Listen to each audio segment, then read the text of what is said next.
than glorify and worship the one true God. So I've got some checklists that I'm going to pass out and let y'all take home with you when I'm through here today. And you can take them home, just go down that list, and whatever you have that applies to your home, check it off, and just make your home a little bit safer. But I'm going to go down that list, and I've got a few other things we'll talk about too, if you'd like. But one is, I cannot tell you how important it is to have smoke alarms, smoke detectors in your home. We have got more people out of houses, or seeing more people standing in the front yard and their houses on fire, and said the smoke detector is what woke them up. The smoke detector is what got them up fast enough to get out of the house. You would be amazed. Have any of y'all ever, and I hope not, has any of y'all ever had a fire in your home? And it spread quicker than you think, doesn't it? Right. And I'm going to tell you, you can start a fire in a corner of a house, just, like in a trash can or whatever, and in a matter of 10 minutes, 15 minutes, that whole house is started. It spreads amazingly fast. And so if you don't have a smoke detector, there is a good chance that you won't smell smoke or get woken up in time to get out of that house. So they're extremely important. Best case scenario, have a smoke detector in every bedroom, and then one in a hallway or something that connects all those rooms together, so that if it starts somewhere else in the house and it's heading that way, you get a warning. If you do have smoke detectors, you should test them, and you should clean them at least once a year. And that's just opening them up and blowing the dust out of them or whatever. And then, of course, if they don't work right like they're supposed to when you test them, change them. When the time changes, the batteries change.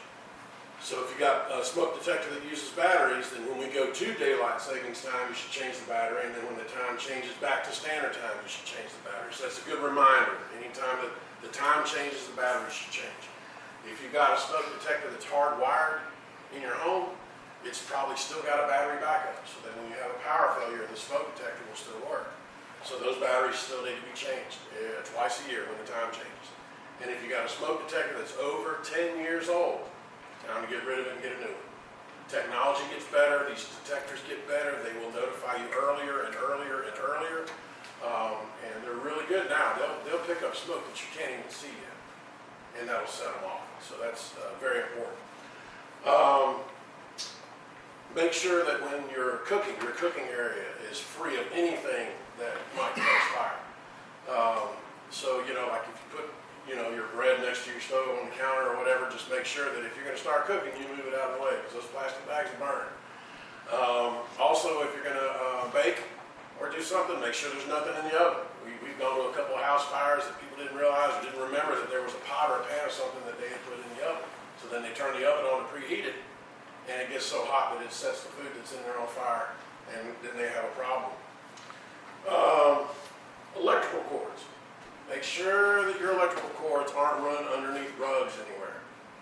Okay, electricity going through a wire makes heat. Now, normally these cords are designed where they'll shed that heat before it becomes an issue. But if you put a carpet over it, you're holding all that heat in, and there can be a problem. Also, if you've got a carpet, you tend to walk on the carpet, right? And you can start rubbing on and breaking down the insulation that's on that power cord. You can put cracks in it, you can put bare spots.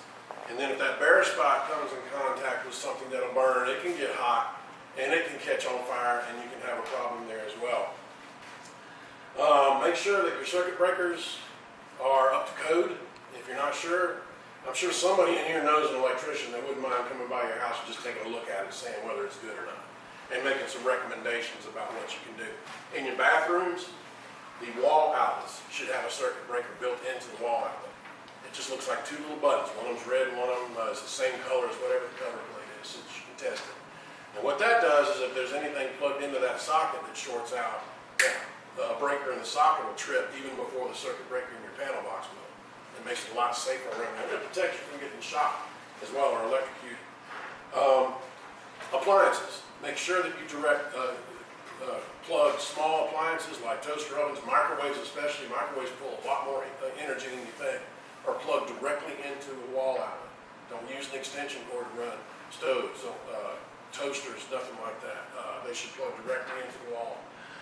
They pull more power than you think, and a lot of your extension cords aren't designed to have that much power pulled through them. And when you're trying to pull too much electricity through a cord, it'll heat up as well and get hot, and could be an issue. make sure that you keep your clothes dryer clean of lint. That is one of the most common causes of house fires that we go to, and one of the most common things that we hear is it started in the dryer. And that's because folks let the dryers get collected full of lint, they don't clean them out, and then when those heating elements heat up to dry your clothes, they set the lint on fire. And lint will burn very quickly, and it burns hot, and so it doesn't take long for lint to set the walls and stuff like that around the dryer on fire. So you need to make sure that you keep your dryers clean.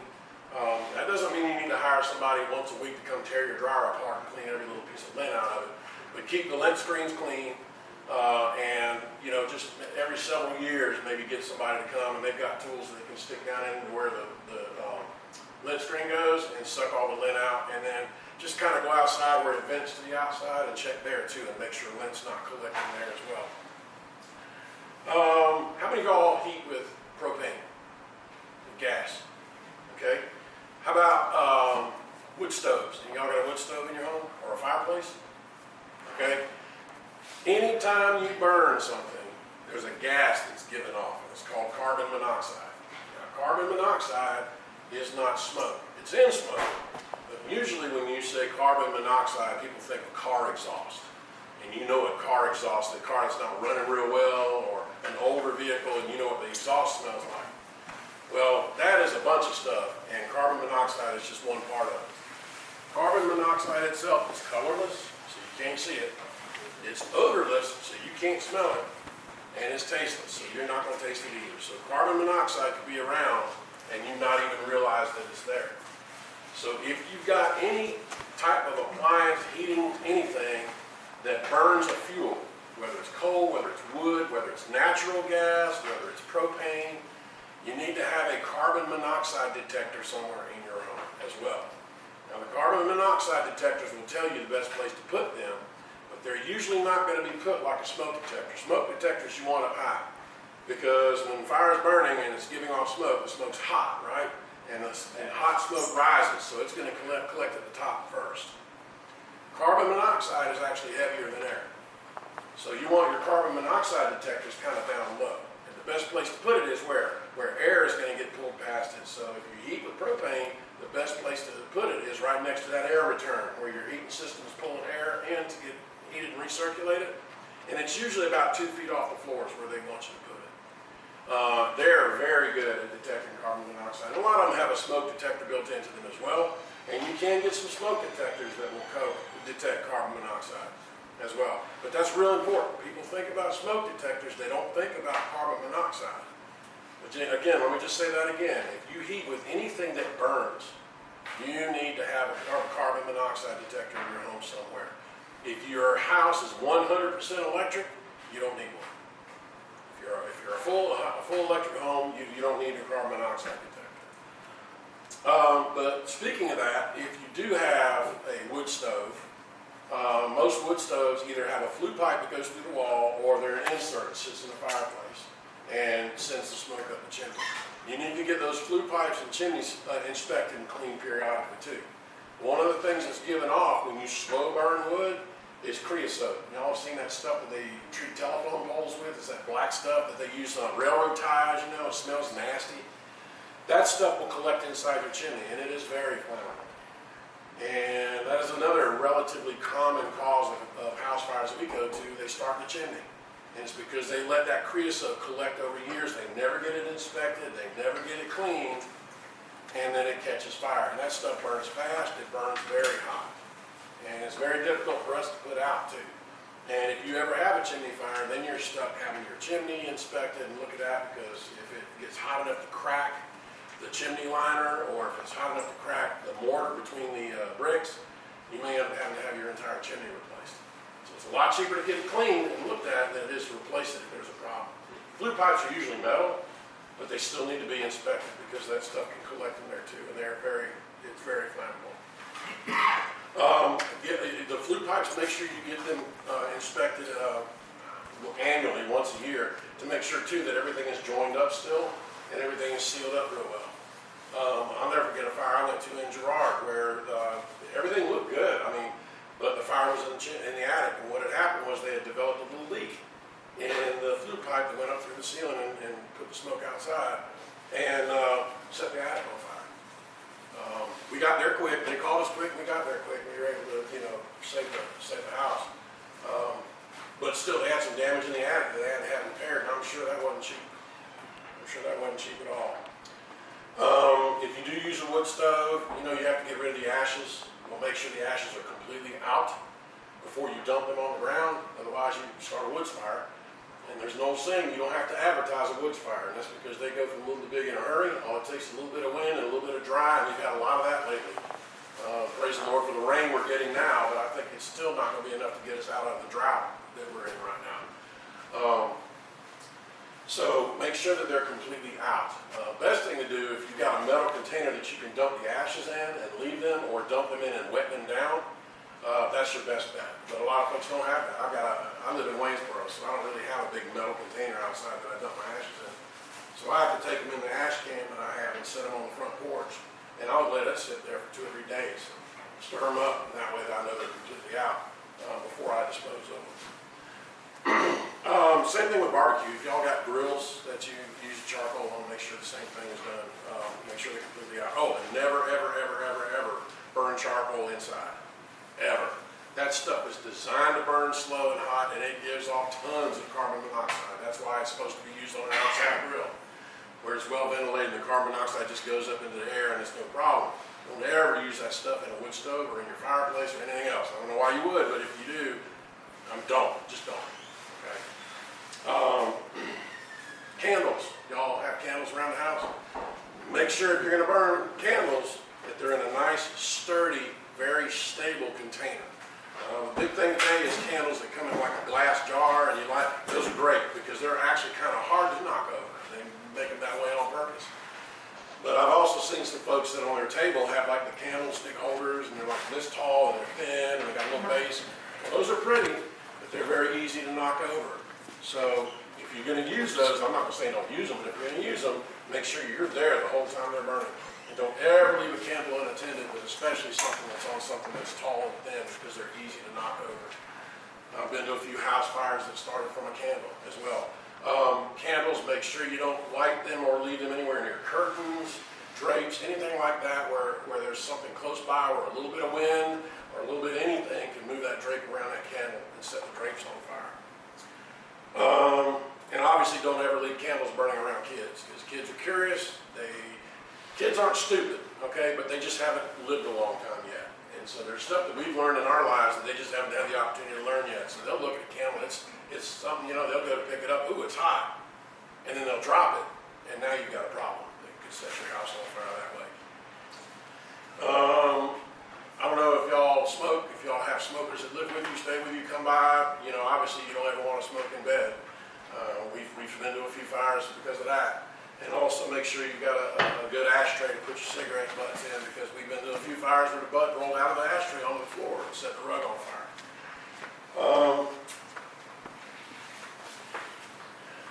There are some suggestions I'm going to make right now about escape plans. You need to have one. You have to pardon me, my voice is not what it should be. I've been fighting sinus for the last week. You need to have a home escape plan. You need to know what that plan is. Everybody that lives in your home with you needs to know what that escape plan is, and you need to practice it. Okay? Biggest things that I've been to a few fires that have had fatalities where it was obvious that the people were trying to get out of the house, but they got disoriented. And you think, well, this is my house. I'm not going to get disoriented. Well, understand something. If you don't have a smoke detector, or if the smoke detector goes off and you're trying to leave and there's just a lot of smoke production, you will not be able to see. It is zero visibility. The stuff that burns in your home, like the foam in your sofas and in your mattresses and the stuff that's used to cover them with, gives off smoke that is very dark, it's very thick. When we go into house fires, most of the time we go in, we cannot see. It's zero visibility. So if you don't have a home escape plan and you don't know exactly where to go in a fire, trying to figure it out after the fire has started, it is probably not going to turn out well.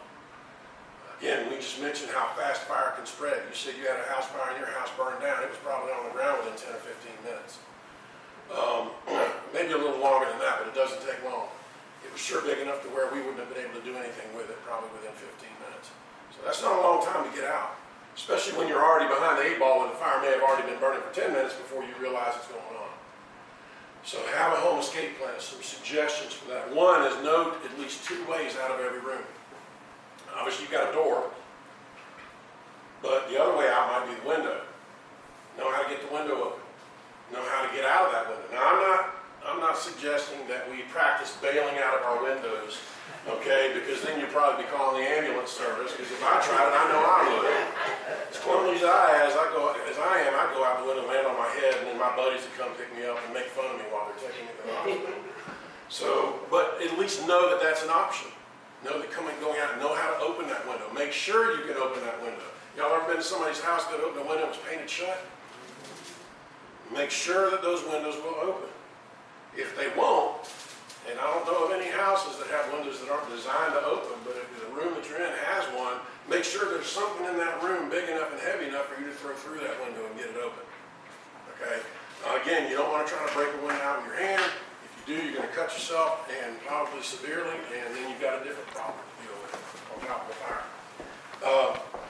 Know that you're probably going to need to crawl to get out. Okay, heat rises and takes the smoke and all the toxic gases that fire produces with it. So the smoke and nasty stuff is going to be up high, you need to be low. For a couple reasons. One, that's where the good, cool air is. And two, if you do have any visibility, that's where you're going to be able to see. Smoke will start collecting at the ceiling and work its way down. So the lower you get, the longer you're going to be able to see where you're going, and the longer you're going to have good air to breathe while you're getting out of your home. Once you're out, stay out. Once you're out, stay out. You know, don't, oh man, there was something I needed to get, something that's real precious. It's a family heirloom. It's been in our family for just, no. It's not worth life. It's not worth life. And I have gone to fires before with fatalities where people got out of the house, they were safe, and for some reason went back in. And they went back in and they died in that fire. Okay? The stuff that's in there, you get 1 or 2 lungfuls of it, you're unconscious. It will knock you out, and then there's nothing you can do. So once you've made it out, stay out. If there's more than, if you live with a family in your home, have a place that everybody groups up. It's called, it's a meeting place. They used to call it rally point. Yeah, that's what they used to call it, rally point. Make sure it's far enough away from the house to be safe, but make sure that there is a place that everybody goes. That way, after a few minutes, you can do a head count and say, are we missing anyone?